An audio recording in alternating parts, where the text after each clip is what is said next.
ధీమా న్యూస్ కి స్వాగతం. ఈ రోజు వార్తలోని ముఖ్యాంశాలు మీకోసం.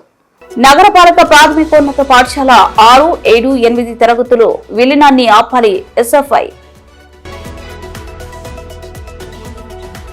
రాసభాసగా కొనసాగిన కర్నూలు సర్వసభ్య సమావేశం.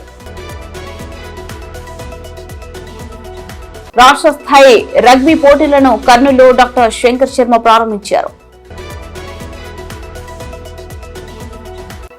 పొగాకు కొనుగోలు కేంద్రం ఏర్పాటు కొరకు 30న కలెక్టరేట్ ఎదుట ఆందోళన.